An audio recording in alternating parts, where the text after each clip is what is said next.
So I'm now here with Eivee, who is a Rastafarian leader of the area. He is co-chair of the Rastafarian Administrative Council. He's on the board of the Cannabis Licensing Authority. He spearheaded the first Ganja Farmer Association, and he's a long-term advocate for the legalization of cannabis. So we're going to have a chat.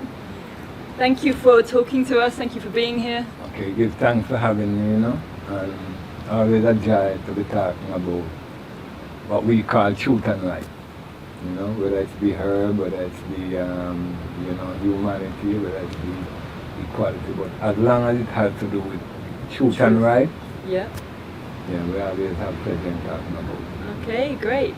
Well, let's start by just talking about your origins. So where were you born? What was your background? Well, I was born in Westmoreland, Little London area. And funny enough, I was born in a thatch hut. Yeah? In a hut, not any of these buildings, Because but hut, thatch hut, and they call it wattle and dog, was the order of the day, the average, descendants of enslaved people who live in those buildings, So I was born in a thatch hut and plantation, Naylorfield Estate, and I grew up in that area. Got a common entrance examination at the age of 11, went to Manning's High School, and then I left and did research in agricultural engineering, specializing in irrigation and drainage, being a laboratory technician also in the science physics department. But then that's where, That's your background. So were you brought up in a Rastafarian family or community? No, I was not, because at the time, growing up as a youth, Rastas were not so widespread as it is now. Yeah. But they were, we knew of Rastafari, and as a youth going to school, maybe at about 16, we were smoking herbs. So, when you take a pipe, a ganja pipe, to burn it, you would always have to say something about Rastafari, give thanks to Rastafari, praise Rastafari, give thanks to something. So that was always part of the ritual. You always give thanks first before you start Right. smoking. Traditionally, historically, that is how it used to be. Different now, things are different now. Yeah. But there was more reverence, Yes. more a godly approach Yeah. to herb in those times. It's a bit like the Native American Indians before they would kill an animal. They would thank its soul for giving its life, that kind of thing. It's just reverence for life, right? Right. Okay, so I hear you got a scholarship to school, is that right? Yeah. I got a scholarship at the age of 11 and went to Manning's High School, which is the second oldest educational institution in the island. But being at a high school in Manning in my days as a youth was what people would consider prestigious, Right. So having and being exposed to the educational system there, it put I in a position that I could do my own research, I could go into the thing, read about the thing that I wanted to. And as a grassroots youth coming up, grassroots people were always confronted with the law. The police would come into the community, and as a youth I would always be defending the youths them and other people in the community, So in a way it gave you a voice to speak for your people, the Rastafarians. Yes. Right. And I decided from a young age that I was going to have a voice. That I was not going to sit down and watch certain things happen and don't do anything. So you're not going to be apathetic and just let things flow, you're going to talk. Right. How do you feel, in your opinion, Rastafarians have been treated in this country over the years? Over the years, there's no doubt and no question that Rastafari rights have been violated, they have been brutalized, they have been harassed. And ganja is always the avenue that has been used, because we're not criminals, we're not rapists, But ganja has always been the avenue, the door through which the state would walk to harass and to brutalize Rastafarians over the years. So whoever you are, like however good or bad someone is, they would just judge you by the fact that you smoke ganja. Right. Nothing, the rest is irrelevant.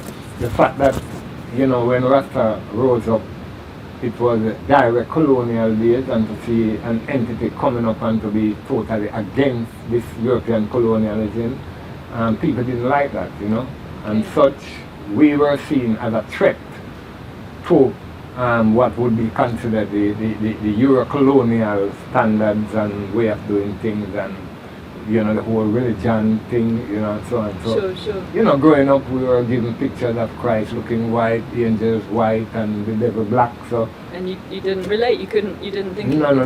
Speak Those to you. things left a lot of inferiority complex in the mind of some of the people, Sure. and a lot of questions in the minds of others. Sure. So as youth coming up,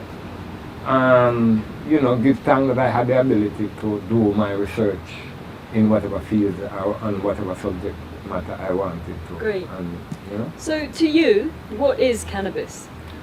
Well, in the first place, cannabis is a plant.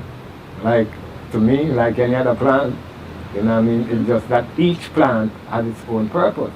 Just like, if you're thirsty, you wouldn't go and eat a ripe banana. You would go and get some water and Sure. drink, And so as such, I see cannabis just like another plant.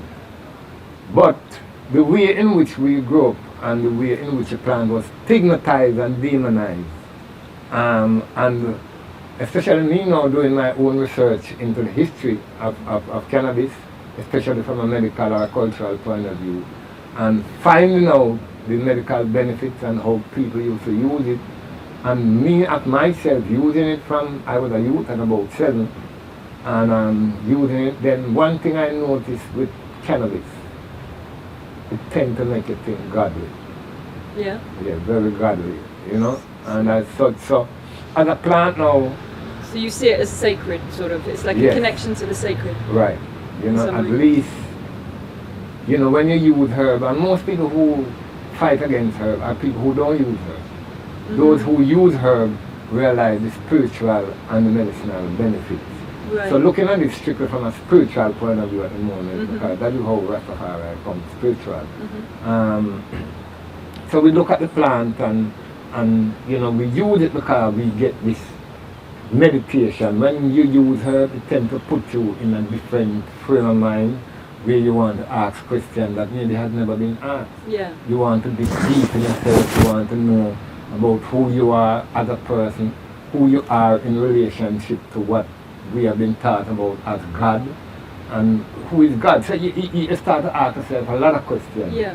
And that is how I see the plant as, a source of inspiration Right. to I man, and from other people who I see use it, and what I read about it, it's obviously that this plant has a place in history, not just as a plant, but having, spirituality attached to it, medicinal value attached to it. So the plant to me is a very great plant. Okay. Right. Thanks for that. So what would you say to those who claim that, ganja is dangerous, it's bad for you, it makes you lose your memory, it's a gateway to harder drugs, all of these various accusations against it? Well, put it this way. I have been using herb when I was a youth. I have seen people using herb. There are a lot of people in our community using herb. And we have been told yes, that it makes you crazy. And just like I say, it's a gateway to harder drugs. But funny enough, growing up, there was one person in my community who you would call a madman or insane person. Mm-hmm. And this man started to use herb, and eventually became a businessman. Right? I have never seen where, I'm not saying it has never happened, but Okay. I'm saying I have never seen where it had ever, herb had caused anybody to be crazy. And I grew up in a grassroots community where ganja had always been a part of our people's way of life. Mm-hmm. People will smoke it and they get, maybe you say you get too high or what, but then people will just make something sweet and give it to you and you drink it and that's it. One thing I would never say to anybody to do is to cook herb, ganja, cannabis, Mm-hmm. and eat it. Right. You need to know what quantity you're going to cook. You need to know what is the potency of what is it that you're going to cook. Mm-hmm. So what is needed about herb is really education. Right. In terms of it being all these, bad things about it. The system in itself, to me, I consider it very hypocritical. I've been researching what they call drugs. I've been looking into a lot of world history, politics, and so on. And when you look at something like cigarette, that the WHO put out the World a Health report, Organization. right, Yeah. in 1993, somewhere around that, showing that cigarette by the year 2000, cigarette will be responsible for over 500 million deaths. That's Over quite a figure. 500 million deaths. Yet cigarette is legal, Yes. right? The mark and warning cigarette smoking is dangerous, yet it is out there. Alcohol can kill you directly, yet it is out there. The amount of road accidents caused from alcohol drinking, the amount of broken homes, but it is out there, Yeah. right? Other drugs are other things, products that they have to pull from the shelf because they find out that it is doing some harm, some side effects to people that is too much. So with all of these things taken into consideration and looking at the history, especially in the US, where ganja cannabis is concerned, I know that herb was used to treat more than 100 different illnesses in the US. It wasn't until in the 30s when the pharmaceutical companies started to come, to develop.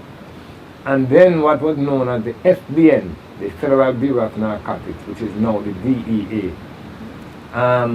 They were paid by the pharmaceutical company. There was the head of it was Harry Anslinger, right? And he was paid. He was the person that was paid to propagandize, bad things about cannabis. So we know that from a pharmaceutical, from a monetary point of view, is in the best interest of pharmaceutical companies that if herb is made illegal, right? I mean, they have themselves would make products out of it and sell it, Right. you know what I mean? But at the same time, we wouldn't have access to it as a natural plant.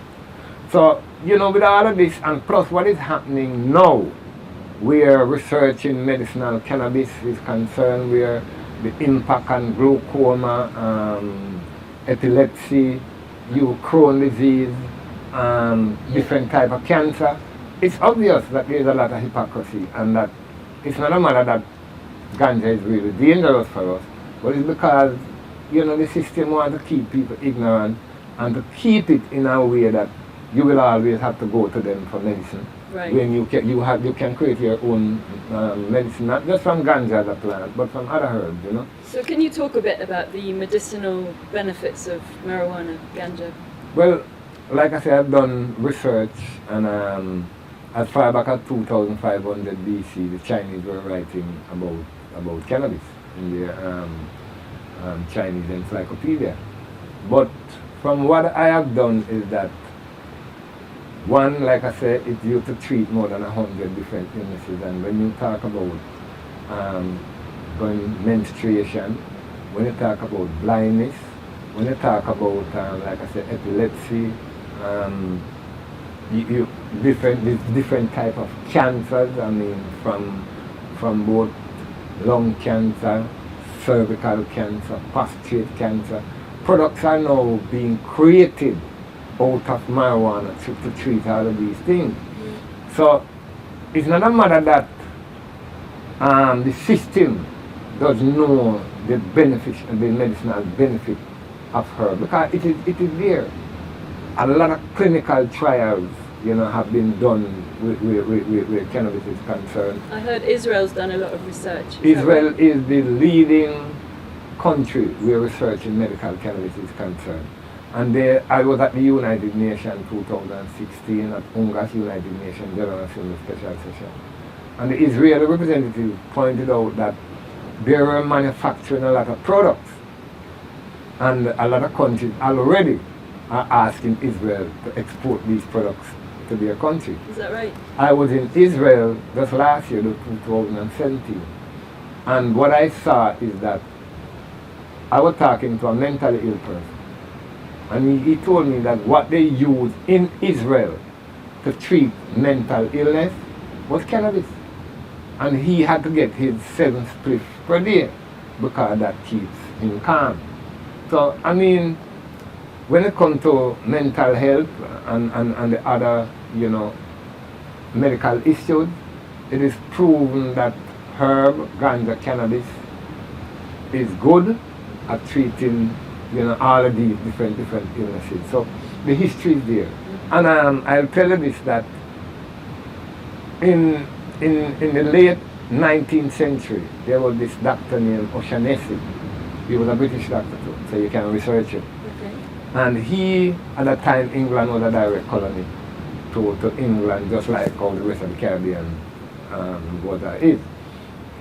And when he went to India, he found documents that on cannabis that was more than 1,000 years old. Wow. Yeah, and he brought it to England.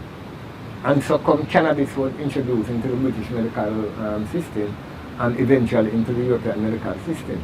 So there's all this history of how cannabis has been used medically for years upon years, not just in India or in Africa, but in Europe itself, right, and in the US, So in your opinion, is there a lot of miseducation, misunderstanding around cannabis? There is a lot of this miseducation, and the miseducation is not accidental, it's deliberate. Because that is how you keep people ignorant and keep them fearful too. Because here it is, the impression you are giving people about a plan is that it will mad you, it will make you crazy, it will kill you, right?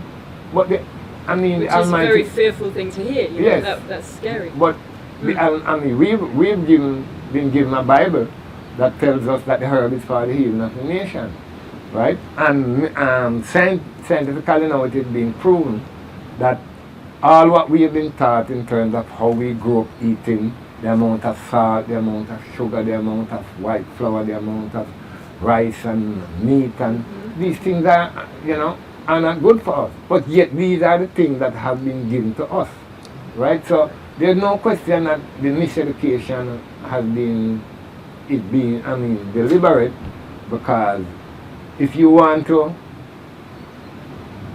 there's a brother named Steve Biko.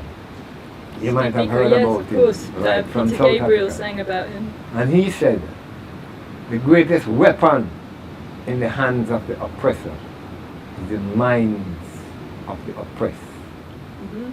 Yeah. The greatest weapon in the hands of the oppressor is the mind of the oppressed. There's a next saying out of Kemet, which is ancient Egypt: teach a man how to think, and you don't have to be concerned about his action, because he'll never be able to do otherwise than which he has been taught. Yeah. Right? So it's a mind control now, in the sense that the system is trying to control us mentally, and we can still contribute to their economic development, because at the end of the day, slavery was about economic development.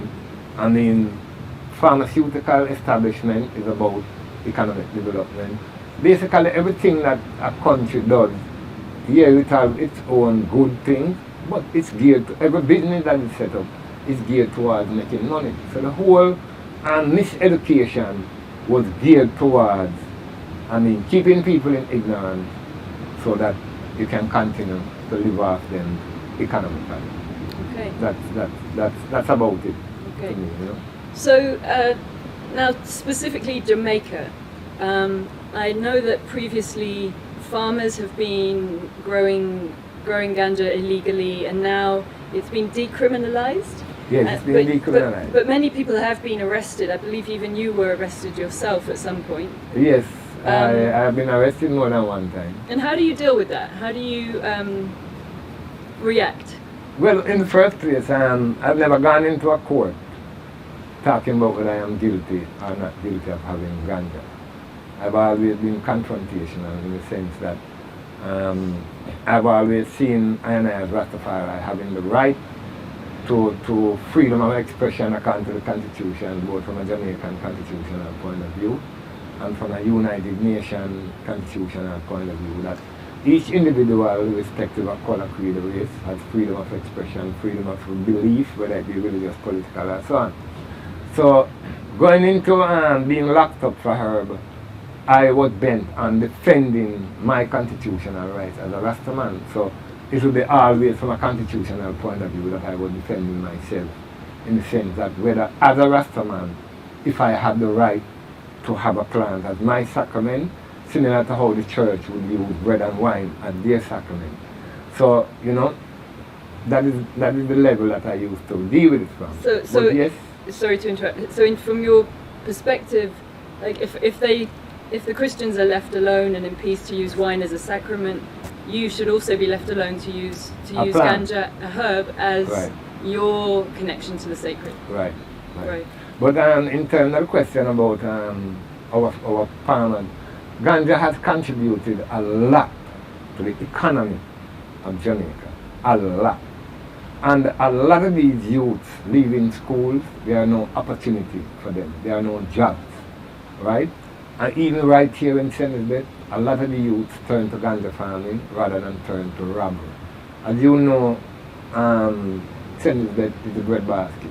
Yes. Yeah. It's a farming parish, maybe more than any other parish. We come to food crop. You know, you have crops like sugarcane in other parishes, but in terms of food, providing food for the nation, St. Elizabeth. Right? So the youth can come up being farmers. But I said, time here is a plan that can contribute much more significantly, economically, than a pound of cabbage. If you take a pound of cabbage in comparison to a pound of ganja, I mean, you get a lot more for a pound of ganja than a pound of cabbage. You know what I mean? So it encourages youth to go into ganja production. And is it them, the farmers, that make some of that money? Yes, the farmers do make some of that money. Okay. But at the same time, you have other people, as business people, Yeah. who will come and, you know, buy from the farmer and either go back to Kingston or go back to Montego Bay or wherever and sell back to the community, or people will smuggle it out. But there's no question that ganja has been contributing to the economy of Jamaica. Okay. You know what I mean? So, And, yeah. am I right in thinking this current situation is it's decriminalized and it's on its way to being legalized? It is being decriminalized, right? Meaning you are entitled, each individual is entitled to have 2 ounces or less on his or her person. But out in the public, you can be charged for it, right? And it leaves question now as to what the term decriminalized really means. Right. Whether it's just that you might not get a criminal record for it, but you can still be charged. This does not go for the Rastaman, and this is something that needs to be cleared up too. Okay. Because a lot of people think that, oh, you can have 2 ounces of herb in the public. No. If you are held with only that, there are no tickets that being provided at the moment. But the situation is that it is a ticketable offense to have 2 ounces or less, right? Okay. Like I said, this does not go for Rastafari, because Rastafari have sacramental rights. Okay. They have the right now since the amendment to the laws in 2015 that we have the right to have herb in our position, whether in I public. didn't know that. Right. Also, where the decriminalization program is concerned, each household is entitled to grow 5 ganja plants legally, each household. So if, for example, in a yard, you know, because you have some yard what they call tenement yard, and there are 5 households, those 5 households are entitled to plant 25 ganja plants. Sure. Right. But that's the situation with it. Where the legalization of it is concerned now is that it is legalized within what you call a regulated framework, right? And what is known as the CLA, the Cannabis Licensing Authority, has been established as a government agency to monitor and regulate the industry. You know, if you go on the CLA website, which is cla.org.jm, you can see how you go about. But there's an application form. I mean, people going to get license to grow. You have tier 1, tier 2, tier 3 to dispense, to manufacture, to do R&D, research and development, Right. and to transport. So people are starting to work with the farmers and collaborate so that. Well, yes, right? But as for me now, as a community person, Yeah. and as a Rastaman who know that grassroots people in Rastafari have suffered more than anybody for ganja. I would like to see a program where it is guaranteed that those who have suffered, those who have gone to prison and gotten the button licks and so on, can benefit significantly out of this industry. Can you tell me a bit about the AD program, the Alternative Development Program, that had some success in Bolivia and Colombia? Yes, this is a program, this is a United Nations program sponsored by European Union. And like in time gone, in South American countries, Colombia, Bolivia and so on, when they were trying to get people to come out of what was called the illegal system, because they were planting coca plant and ganja plant. So they were trying to replace those plants now with some vegetable production. After a time, because there was a legal market both for cannabis and for coke, so they brought it back into the country and into the community. And because there was now a legal medical market, so people would be able to grow both coca plant and ganja. So the fact that people like Jason and I are on the board, Jason Henry, who, you know, he's on the board, I am on the board, he grew up in Senegal, surrounded by ganja farmers and other farmers, and realizing the benefit that it had brought to the community. We want to ensure as much as possible that the industry benefits the people. So yes, there are people coming on board, there are companies coming in getting licensed, but to the extent that they want to work with the farmers in a way that the farmers benefit significantly and is not just being given a crumbs, yeah, I don't know how willing they are. Okay. Right? But you know, like I say, I and Jason, and we are trying to lobby the government and the board to ensure that as much as possible that our people can benefit. So the program is now being brought to Jamaica with 2 pilot projects, one in Westmont and one in Senegal. And we're hoping now that there are companies, from what we've been told, that will be willing to come to Jamaica and buy these cannabis that will be provided through the Eivee program, so that the farmers, but it is a program geared specifically toward traditional ganja farmers. So the big rich people will not be able to get into unless they're going to walk through some loophole. Right, you know what I mean? Right. But it's specifically designed to benefit traditional and you know ganja farmers. Okay. Yeah. Great.